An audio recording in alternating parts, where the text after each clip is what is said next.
Welcome to Cooking with Gerald. On today's episode, I'm making a homemade hamburger helper cheeseburger macaroni. Before we get started, please go ahead and give this video a thumbs up. If this is your first time visiting my channel, I'd like to say welcome and please come back because I'll be posting a lot of good content. And for those of you that are return viewers, welcome back.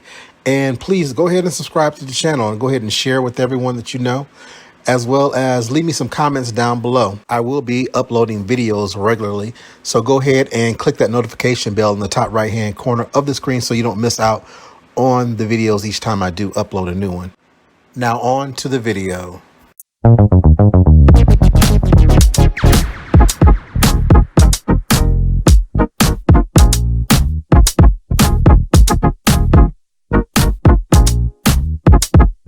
Guys, welcome back to my kitchen. Today I'm making a semi-homemade, which I guess I should say homemade,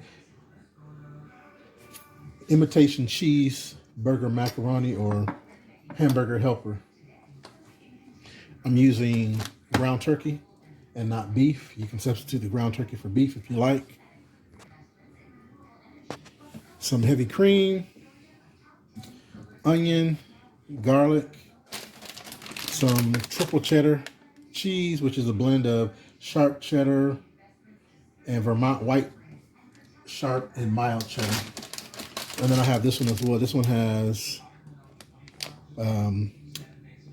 pasteurized processed American cheese and mild cheddar cheese, which is pretty much like, what do you call that? Velveeta cheese. Kind of like Velveeta cheese or American sliced cheese and some mild cheddar. Then I also have some mild cheddar that I may add to it as well. In addition to that, I'm using a deluxe macaroni and cheese. This is the store brand. However, normally I do get the Kraft 4 cheese, which is the best to use with this.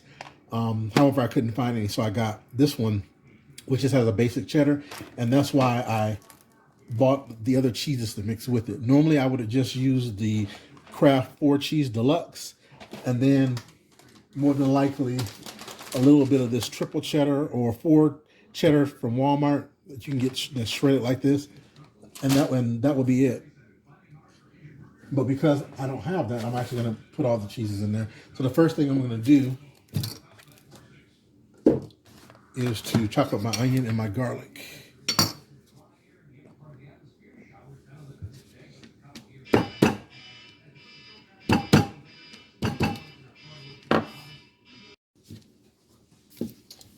All right.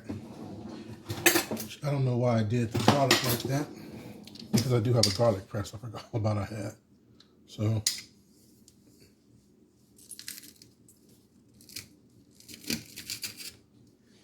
I don't have to go through the hassle of trying to chop up garlic.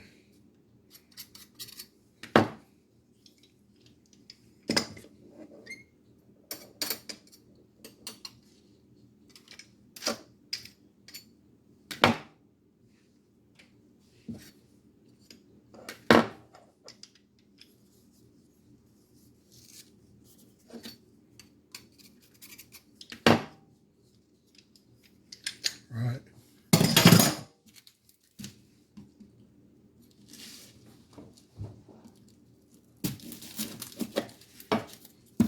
This is a Vidalia onion, which is a sweeter onion than a yellow onion, which is pretty much the only onions that I actually like to use. There's a little bit more in price than the regular yellow onion, but I like them for the taste. They're not real sharp and pungent like a yellow onion or white onion or red onion is. It's a milder, sweeter flavor. These are what you want to use to make onion rings with, and not the regular yellow onions.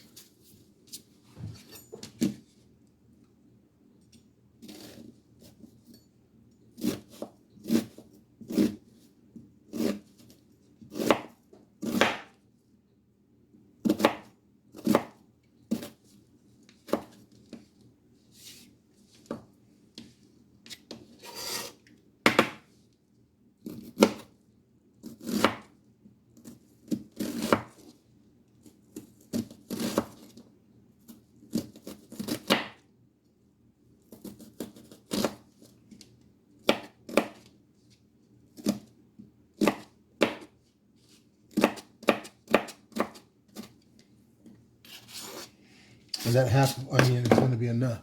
So the first thing I'm going to do is go ahead and get my skillet hot and get it ready. All right, guys, so I have my water on over there. Put a little salt in there to season my pasta. And then I also have my skillet on right here with about a tablespoon of oil.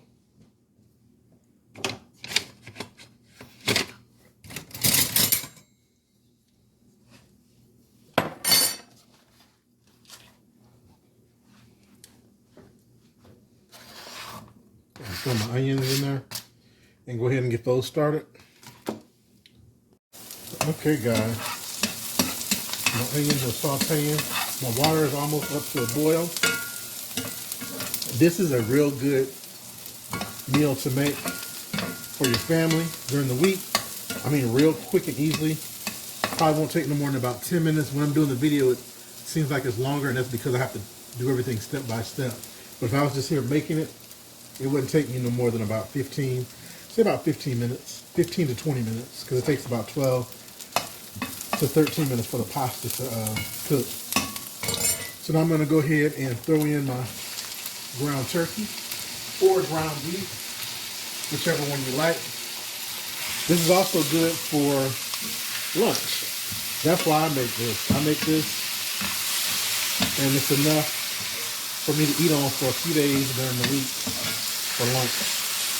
You don't have to worry about trying to go and get fast food, which I don't particularly care for, because half the time, depending on what part of the city you're in, your food is not going to be the way you want it. So instead of going back and forth with them about food that I done paid for and the food that they're trying to give me, I'd rather just make my own food. So here's some pepper, and you season this to your liking.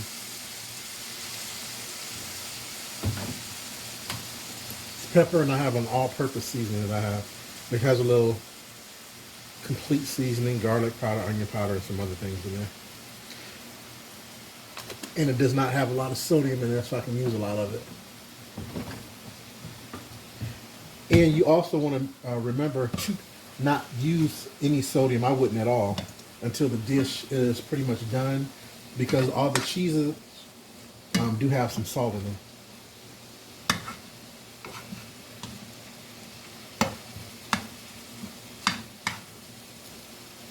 All right, so I'll go ahead and let this finish cooking and go ahead and throw my pasta into my water.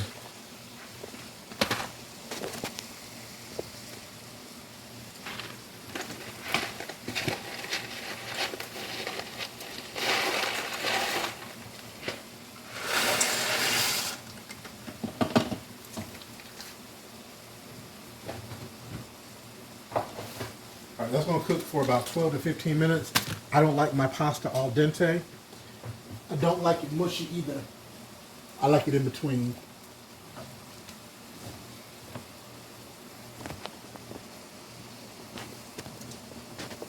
All right, so now I'm going to go ahead and add my garlic in here.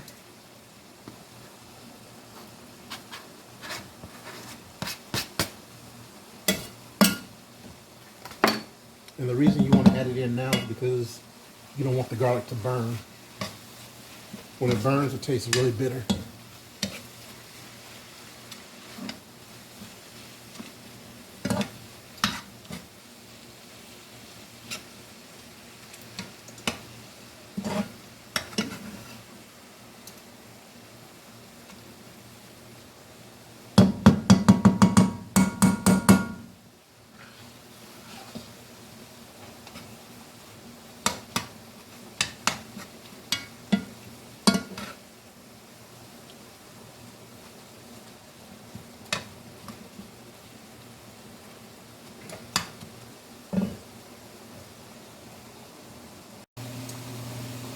Okay guys, so this meat is pretty much done. I'm going to turn the heat down on it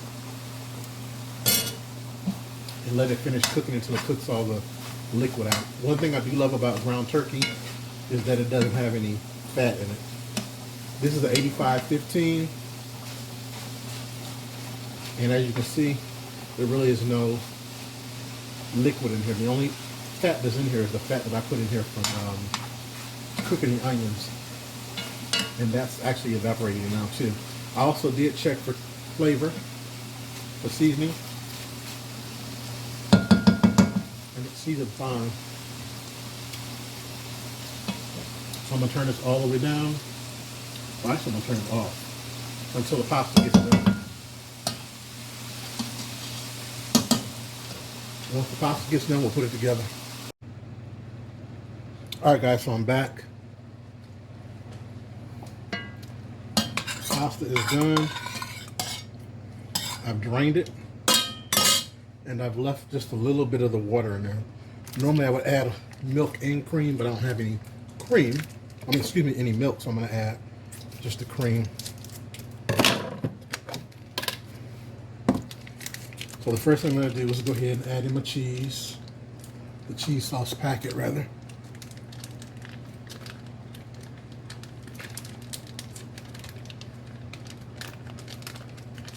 And this burner is turned off. It's not on.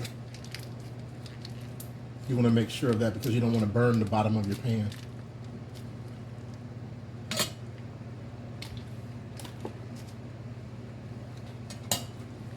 Stir this up.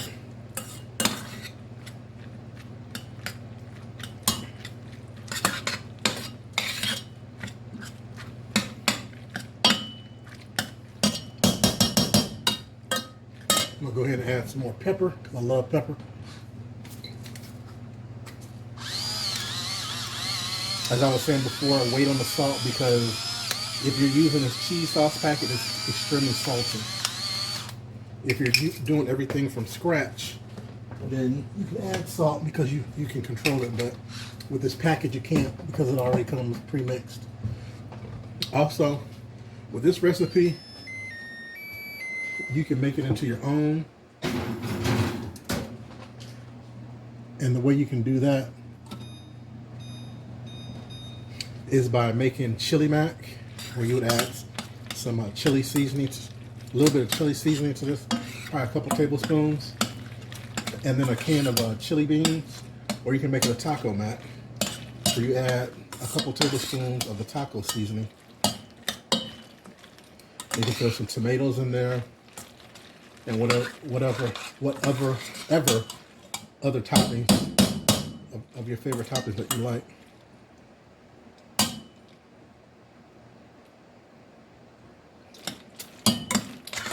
Alright, so the next thing I'm going to do is add in some sour cream. This is optional, but I do usually put sour cream inside of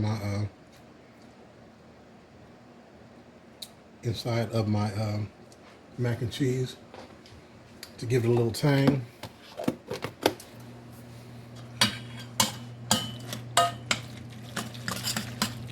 And to help make it creamy.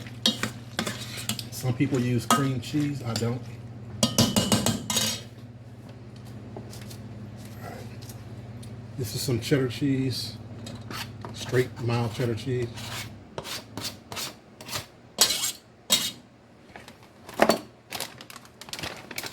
Triple cheddar, about half the bag.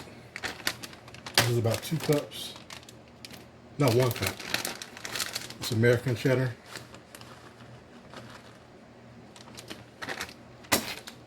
And I'm gonna throw a little parm in there, Parmesan.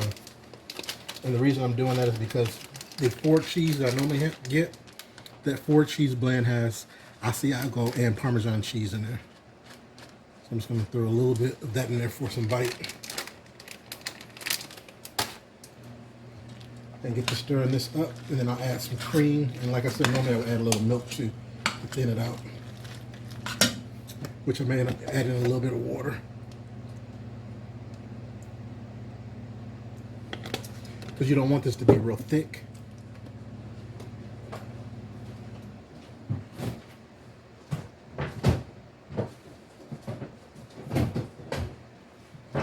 You want it to be not real loose and runny either. But you want that cheese to adhere to your meat.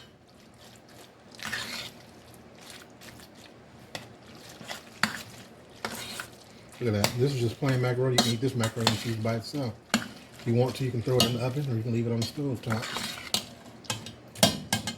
So I'm gonna throw just a little bit more of cream in there.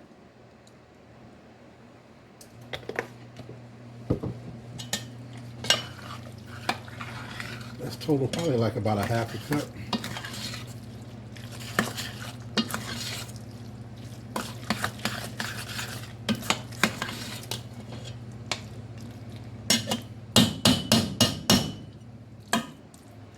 And I'm gonna turn my ire back on. I'm gonna turn it down on low.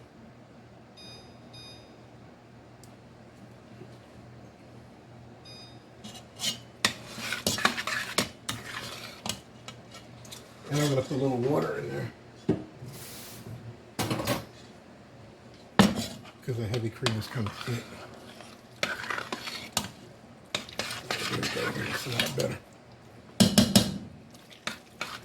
See how much more loose and creamier that is? That's the consistency you want.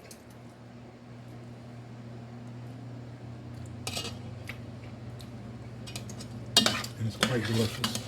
All right, so now I'm gonna go ahead and add my meat in here.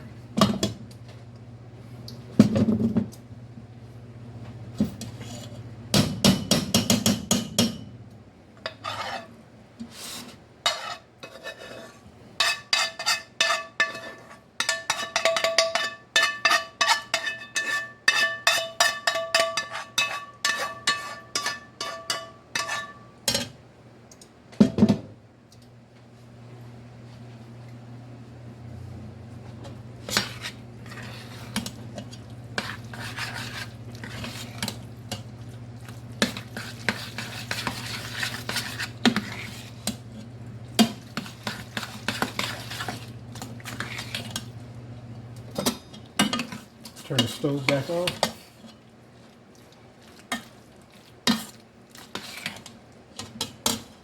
And I'm gonna add just a little bit more cream.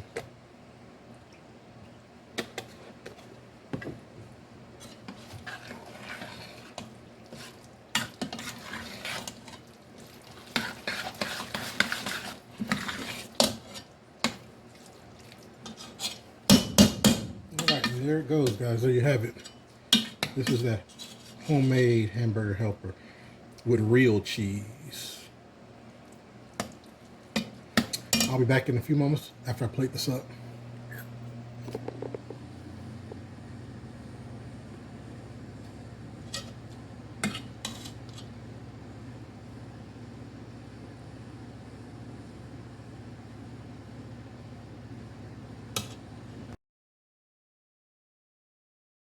All right, guys, so there you have it.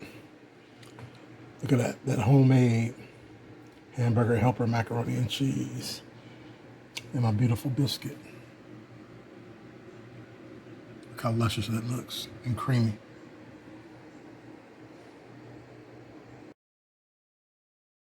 Hey guys, thanks for stopping by and watching my video. Please leave me some comments down below and let me know what you thought about the video. Also, don't forget to go ahead and subscribe to the channel. Share this video with everyone that you know. And don't forget to click that notification bell in the top right-hand corner of the screen so that you'll be notified each time I do upload a new video. You can also find me on other social media platforms, Instagram, TikTok, and Facebook. I also have a Facebook group, Cooking with Gerald. We post recipes and photos of dishes that we've cooked. All of my links to all these platforms are down below. Until next time, stay safe.